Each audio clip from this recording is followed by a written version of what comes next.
Hai semuanya, ada satu kelelahan yang sering tidak disadari penyebabnya. Bukan karena pekerjaan, bukan karena kurang tidur, tapi karena terlalu lama berusaha menyenangkan semua orang. Berhenti menyenangkan semua orang bukanlah ajakan untuk menjadi egois, apalagi berubah jadi pribadi yang cuek dan tak peduli sekitar. Ini lebih seperti undangan untuk jujur pada diri sendiri.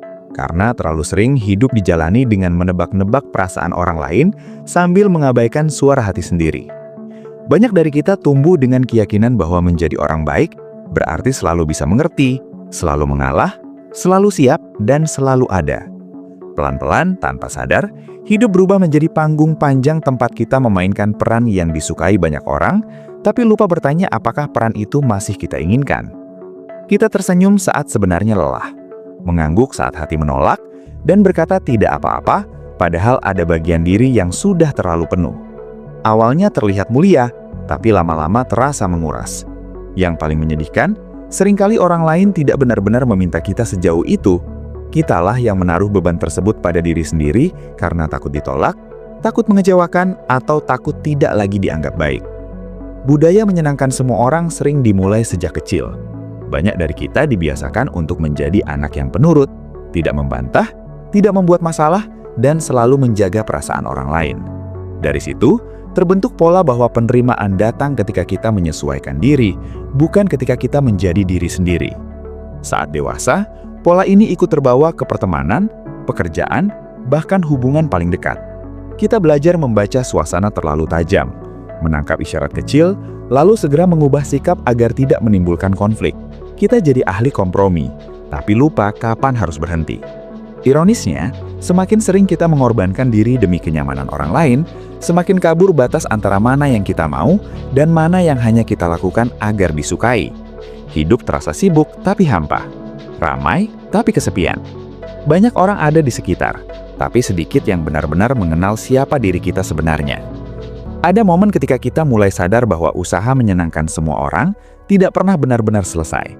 Selalu ada satu orang lagi yang kecewa, satu ekspektasi baru yang harus dipenuhi, satu standar tambahan yang diam-diam ditaruh di pundak kita.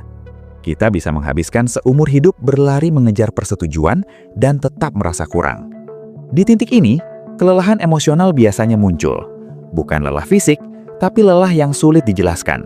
Seperti rasa kosong, mudah tersinggung, atau kehilangan semangat pada hal-hal yang dulu terasa bermakna. Kita mulai bertanya-tanya, kenapa sudah berbuat baik, tapi tetap merasa tidak bahagia? Jawabannya sering sederhana, tapi pahit.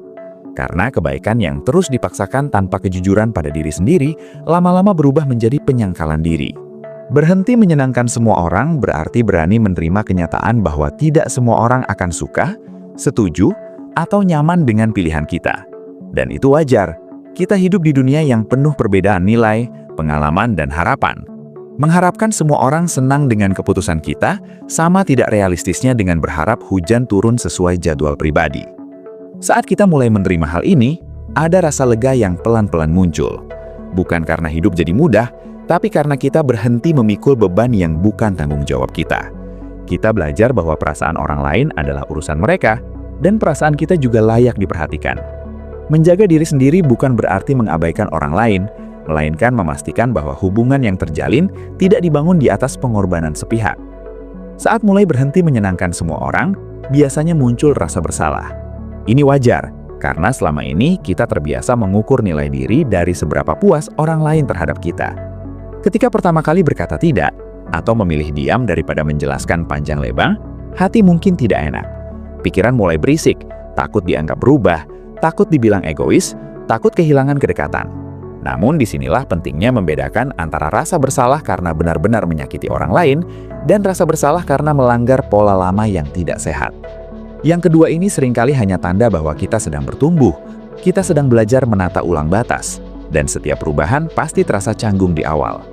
Menetapkan batas bukan berarti menutup diri, tapi memberi kejelasan. Batas membantu orang lain tahu sampai di mana mereka bisa berharap dan membantu kita tahu sampai di mana kita sanggup memberi. Tanpa batas, hubungan mudah jadi timpang. Satu pihak terus memberi, pihak lain terus menerima, sampai akhirnya yang memberi merasa habis. Ironisnya, saat kita mulai jujur tentang batas, hubungan yang sehat justru jadi lebih kuat. Orang-orang yang benar-benar peduli akan menghargai kejujuran itu, meski mungkin butuh waktu untuk menyesuaikan. Sementara mereka yang hanya nyaman saat kita selalu mengalah, mungkin akan menjauh. Dan itu juga bagian dari proses. Kehilangan hubungan yang bertahan karena kepalsuan seringkali lebih menenangkan daripada mempertahankan kedekatan yang membuat kita terus menekan diri sendiri. Berhenti menyenangkan semua orang juga berarti belajar mendengarkan sinyal dari tubuh dan emosi. Tubuh seringkali lebih jujur daripada pikiran. Rasa lelah yang tak kunjung hilang, sakit kepala tanpa sebab jelas, atau rasa sesak saat harus mengatakan ya, bisa jadi tanda bahwa kita melampaui batas diri sendiri. Emosi pun begitu. Rasa kesal yang muncul tiba-tiba, sinisme, atau keinginan untuk menjauh dari semua orang bukan karena kita membenci mereka, tapi karena kita terlalu lama tidak jujur pada diri sendiri. Dengan memperhatikan sinyal-sinyal ini, kita bisa belajar mengambil jeda sebelum mengatakan ya secara otomatis. Kita bisa memberi ruang untuk bertanya, apakah ini benar-benar ingin kita lakukan atau hanya takut mengecewakan. Di titik tertentu, kita akan menyadari bahwa menyenangkan diri sendiri tidak sama dengan memanjakan diri tanpa arah. Ini tentang menghormati kebutuhan, nilai, dan kapasitas diri. Ketika kita memilih berdasarkan apa yang selaras dengan nilai kita, keputusan itu terasa lebih ringan. Meski konsekuensinya tidak selalu nyaman, kita belajar bahwa ketidaknyamanan sesaat karena kejujuran sering lebih sehat daripada kenyamanan palsu yang menumpuk menjadi penyesalan. Hidup jadi terasa lebih utuh karena apa yang kita lakukan sejalan dengan apa yang kita rasakan. Tidak lagi ada jarak besar antara wajah yang ditampilkan dan isi hati. Perlahan, perubahan ini akan mempengaruhi cara kita berinteraksi. Kita jadi lebih selektif dalam memberi energi, lebih jujur dalam komunikasi, dan lebih tenang menghadapi ketidaksepahaman. Kita tidak lagi merasa perlu menjelaskan semuanya atau membela diri di setiap situasi. Ada kepercayaan bahwa orang lain berhak punya pendapat, dan kita berhak memilih jalan sendiri. Dengan cara ini, hidup tidak lagi terasa seperti ujian tanpa akhir, tapi perjalanan yang bisa dinikmati dengan napas lebih panjang. Dalam proses berhenti menyenangkan semua orang, kita juga belajar tentang kehilangan.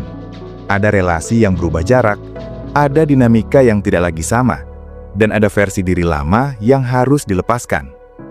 Versi diri yang selalu siap, selalu mengerti, dan selalu menomorduakan diri sendiri mungkin dulu terasa aman, tapi tidak lagi relevan dengan kebutuhan kita sekarang. Melepaskannya bisa terasa seperti kehilangan identitas, karena selama ini identitas itu dibangun dari peran yang kita mainkan untuk orang lain. Namun, di balik rasa kehilangan itu ada ruang kosong yang bisa diisi dengan hal yang lebih jujur. Ruang untuk mengenal diri sendiri tanpa tuntutan eksternal yang berlebihan. Mengenal diri sendiri bukan proses instan. Ini membutuhkan keberanian untuk diam dan mendengarkan, bukan hanya reaksi otomatis terhadap ekspektasi sekitar. Saat kita berhenti sejenak dan bertanya apa yang sebenarnya penting, jawaban mungkin tidak langsung jelas. Kita mungkin bingung, ragu, bahkan takut. Tapi kebingungan ini adalah tanda bahwa kita sedang keluar dari autopilot. Kita sedang belajar mengemudi sendiri, bukan hanya mengikuti arah yang diberikan orang lain. Dari sini, keputusan kecil mulai terasa bermakna. Pilihan untuk beristirahat, untuk menolak dengan sopan, atau untuk jujur tentang perasaan, menjadi langkah-langkah sederhana yang menguatkan kepercayaan diri. Berhenti menyenangkan semua orang juga mengubah cara kita melihat konflik. Dulu, konflik mungkin terasa seperti sesuatu yang harus dihindari dengan segala cara. Sekarang, konflik dilihat sebagai bagian alami dari hubungan manusia. Tidak semua konflik berarti hubungan rusak, dan tidak semua ketidaksetujuan harus diakhiri dengan pengorbanan diri. Dengan komunikasi yang jujur dan batas yang jelas, konflik bisa menjadi sarana saling memahami, bukan medan perang. Kita belajar bahwa menjaga kedamaian tidak selalu berarti diam, dan menyuarakan kebutuhan tidak selalu berarti menyerang. Seiring waktu, kita akan merasakan perubahan dalam kualitas hubungan. Relasi yang bertahan bukan karena kita selalu mengalah, tapi karena ada saling menghargai. Kita merasa lebih dilihat, bukan hanya dibutuhkan. Kita hadir bukan sebagai fungsi, tapi sebagai manusia utuh dengan kebutuhan dan batas. Hubungan seperti ini mungkin jumlahnya tidak banyak, tapi kedalamannya jauh lebih memuaskan. Kita tidak lagi merasa harus tampil sempurna untuk diterima, karena penerimaan datang dari keaslian, bukan kepura-puraan. Di sisi lain, berhenti menyenangkan semua orang juga berdampak pada cara kita memandang diri sendiri. Harga diri tidak lagi sepenuhnya bergantung pada respons eksternal. Kita mulai menghargai diri sendiri karena konsistensi dengan nilai, bukan karena pujian atau pengakuan. Ini bukan berarti kita kebal kritik, tapi kita lebih selektif dalam menimbangnya.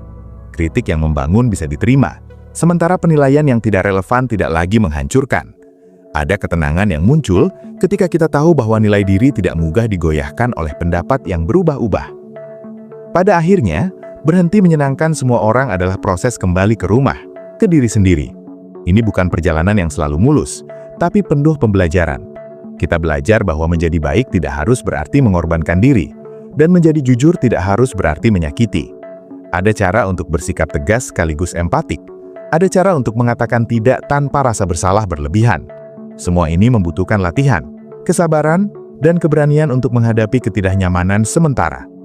Ketika kita mulai hidup dengan lebih jujur, hidup terasa lebih sederhana. Bukan karena masalah hilang, tapi karena kita tidak lagi menambah masalah dengan memikul beban yang bukan milik kita. Kita bisa fokus pada hal-hal yang benar-benar penting, pada hubungan yang saling menghargai, dan pada pertumbuhan yang selaras dengan nilai. Ada rasa lega yang muncul saat kita menyadari bahwa kita tidak perlu disukai semua orang untuk hidup dengan baik. Cukup menjadi versi diri yang utuh, jujur, dan bertanggung jawab atas pilihan sendiri. Berhenti menyenangkan semua orang juga mengajarkan bahwa keberanian tidak selalu tampil dalam bentuk besar. Kadang keberanian adalah keputusan kecil yang diambil berulang kali. Keberanian untuk berkata jujur saat ingin berbohong demi kenyamanan. Keberanian untuk beristirahat saat merasa lelah. Dan keberanian untuk menerima bahwa tidak semua orang akan mengerti. Setiap keputusan kecil ini memperkuat fondasi diri, membuat kita lebih tahan terhadap tekanan eksternal. Dalam jangka panjang, hidup yang dijalani dengan kejujuran pada diri sendiri terasa lebih bermakna. Kita tidak lagi hidup untuk memenuhi daftar ekspektasi orang lain, tapi untuk menumbuhkan versi diri yang seimbang. Kita bisa memberi dengan tulus karena kita juga menjaga diri. Kita bisa hadir dengan penuh karena kita tidak mengabaikan kebutuhan sendiri.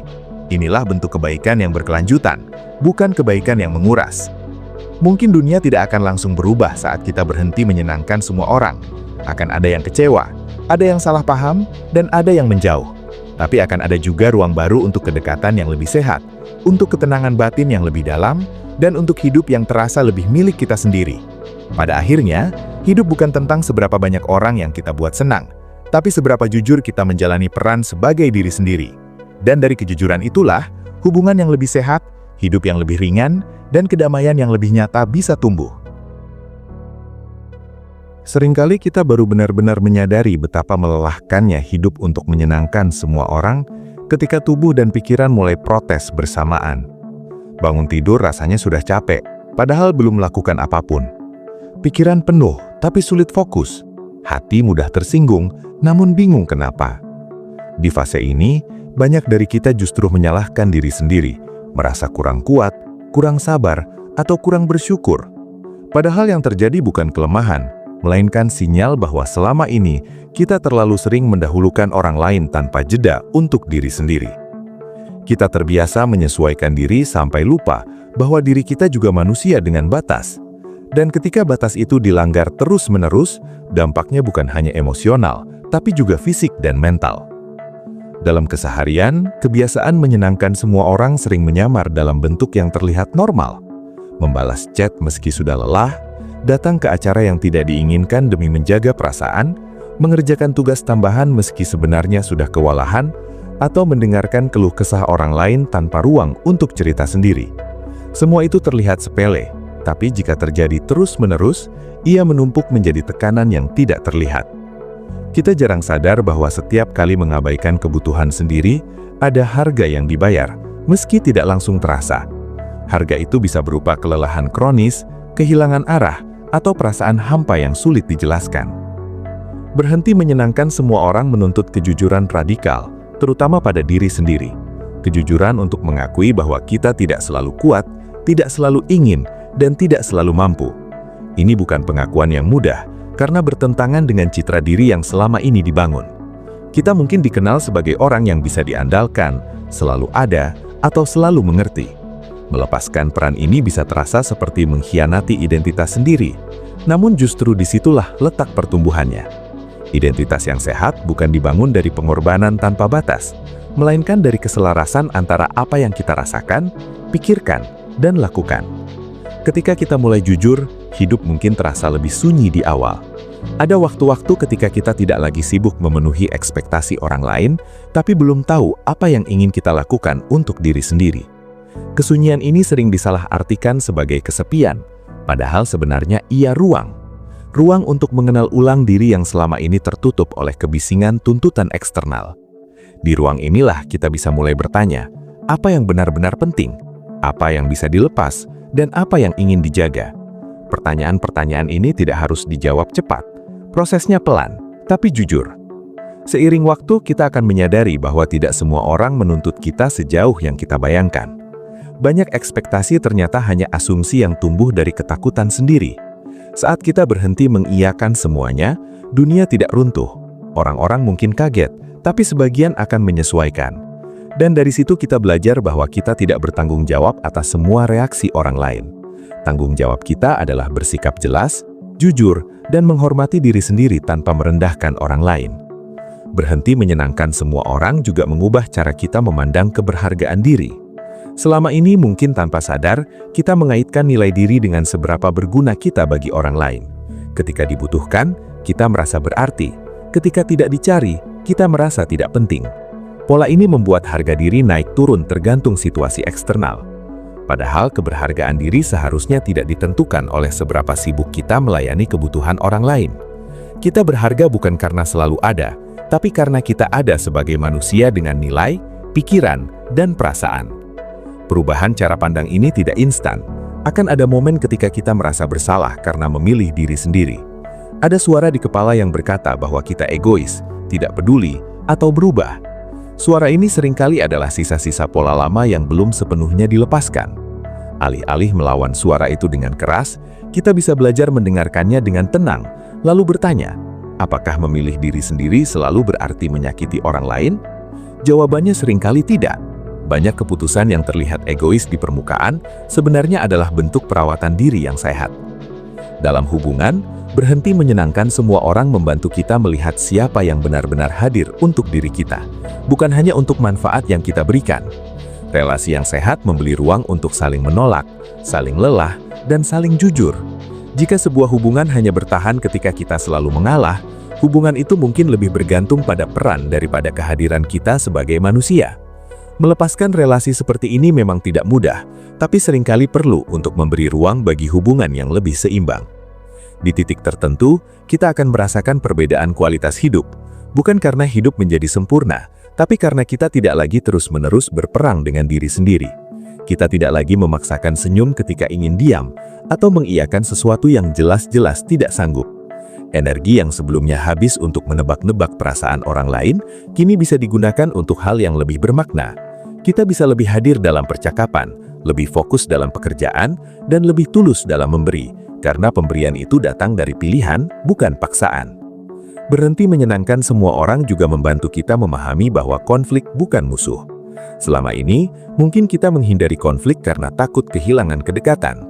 Namun konflik yang muncul dari kejujuran seringkali lebih sehat daripada kedamaian palsu yang dibangun di atas penyangkalan diri. Dengan komunikasi yang jujur dan batas yang jelas, konflik bisa menjadi jembatan pemahaman, bukan tanda kegagalan hubungan. Kita belajar bahwa perbedaan pendapat tidak harus berakhir dengan perpisahan. Dalam proses ini, penting untuk menyadari bahwa berhenti menyenangkan semua orang bukan tujuan akhir, melainkan kebiasaan baru yang perlu terus dilatih. Akan ada hari-hari ketika kita kembali ke pola lama, mengiyakan sesuatu tanpa berpikir atau merasa bersalah karena menolak. Itu bukan kegagalan, tapi bagian dari pembelajaran. Setiap kali kita menyadari dan memilih berbeda, kita sedang memperkuat kesadaran diri. Perubahan besar sering lahir dari keputusan kecil yang diulang dengan konsisten. Kita juga belajar bahwa empati tidak harus berarti mengorbankan diri. Kita bisa memahami perasaan orang lain tanpa harus selalu menyetujui atau memenuhi keinginan mereka. Empati yang sehat memberi ruang bagi dua pihak, bukan hanya satu.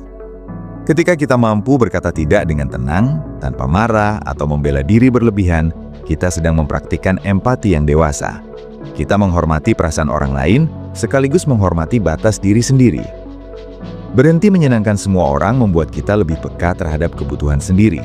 Kita mulai mengenali kapan harus berhenti, kapan harus istirahat, dan kapan harus meminta bantuan. Ini bukan tanda kelemahan, tapi kecerdasan emosional. Dengan mengenal batas, kita bisa menjaga diri agar tidak kehabisan. Dan ketika kita tidak kehabisan, kita bisa hadir dengan lebih utuh bagi orang-orang yang benar-benar penting. Perlahan, kita akan melihat bahwa hidup tidak harus selalu diwarnai persetujuan. Ada kebebasan dalam menerima bahwa tidak semua orang akan mengerti, dan itu tidak apa-apa. Kita tidak perlu menjelaskan semua keputusan, tidak perlu membenarkan setiap pilihan. Ada kedewasaan dalam memilih diam dan melangkah sesuai nilai, meski tidak semua orang bertepuk tangan.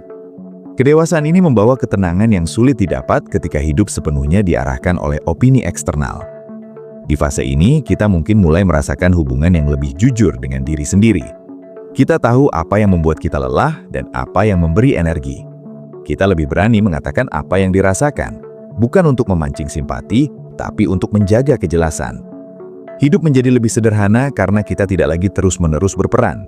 Kita hanya menjadi diri sendiri dengan segala keterbatasan dan keunikannya. Pada akhirnya, berhenti menyenangkan semua orang adalah tentang memilih hidup yang lebih selaras, bukan hidup yang sempurna. Kita tidak lagi mengukur hari dari seberapa banyak orang yang puas, tapi dari seberapa jujur kita menjalani peran kita sendiri. Ada hari ketika pilihan ini terasa berat, ada hari ketika terasa melegakan. Namun seiring waktu, kita akan merasakan bahwa hidup yang dijalani dengan kejujuran memberi rasa damai yang lebih tahan lama daripada pujian sesaat. Kita mungkin tidak lagi menjadi orang yang selalu bisa diandalkan untuk semua hal, tapi kita menjadi orang yang bisa diandalkan untuk hal-hal yang benar-benar penting. Kita memberi dari tempat yang utuh, bukan dari keterpaksaan. Dan pemberian seperti ini justru lebih bermakna, karena datang dari kesadaran, bukan ketakutan. Berhenti menyenangkan semua orang bukan tentang menutup hati, melainkan membuka ruang yang lebih jujur. Ruang untuk berkata iya ketika memang ingin, dan berkata tidak ketika memang perlu. Ruang untuk beristirahat tanpa rasa bersalah, dan bergerak tanpa harus selalu meminta izin.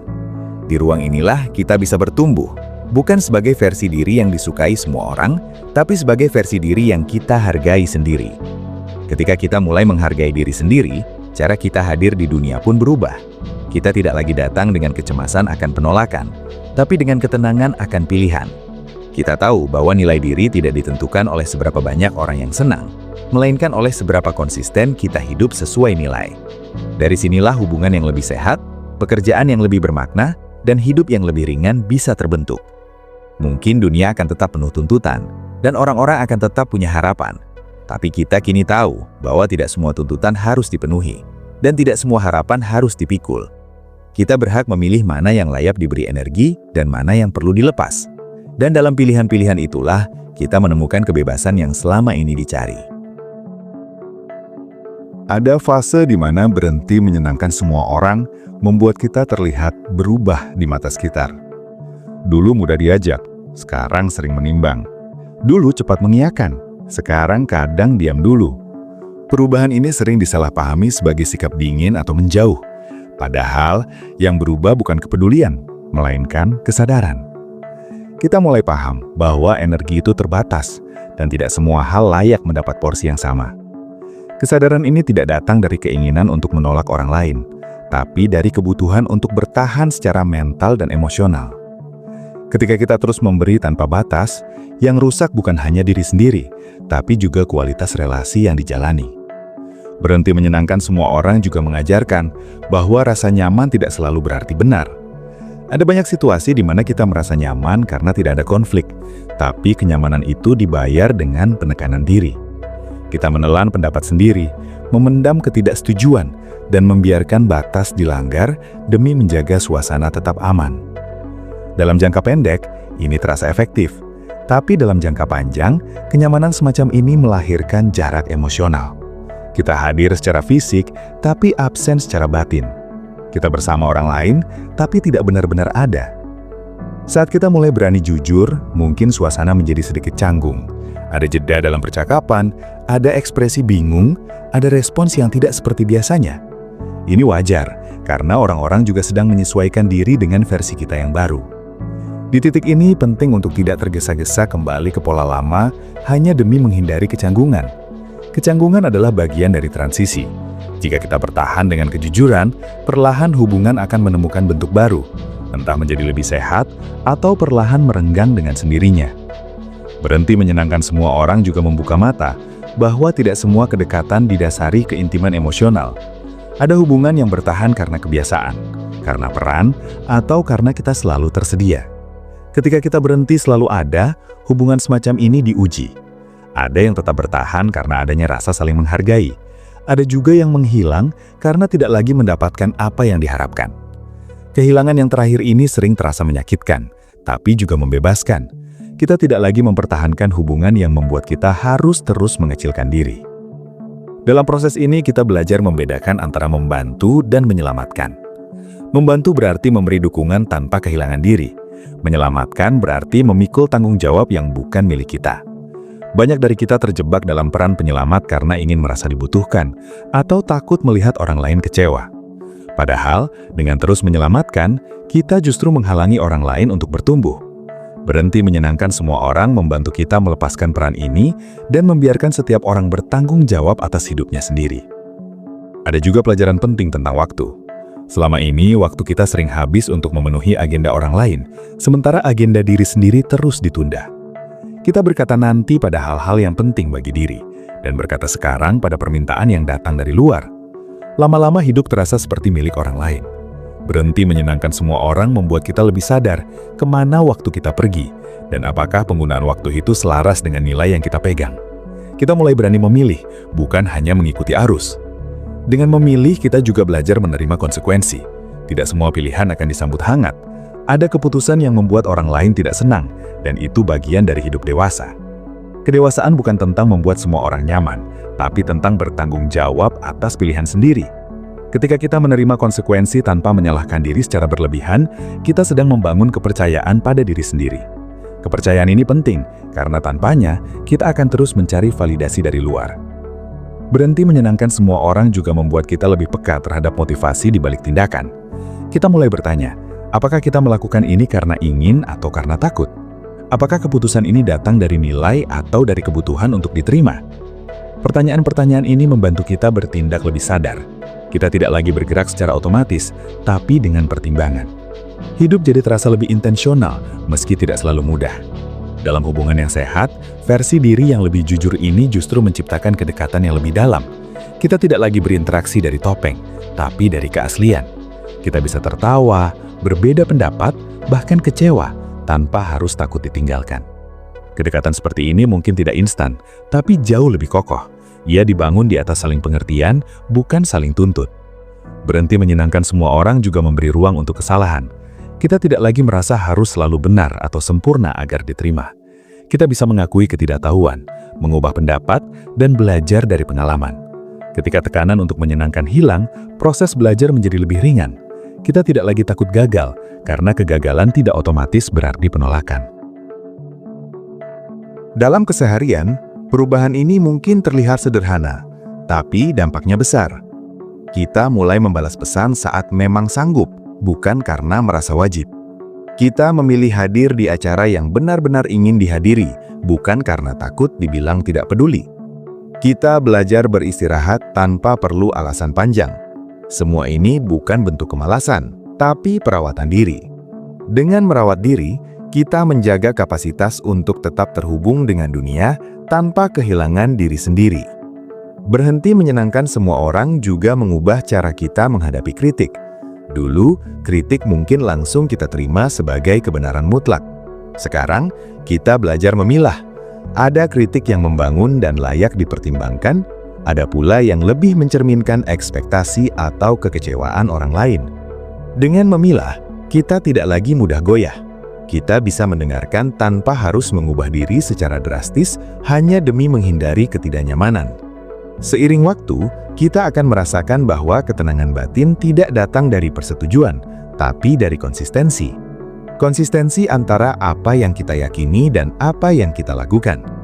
Ketika dua hal ini selaras, hidup terasa lebih ringan, meski tantangan tetap ada.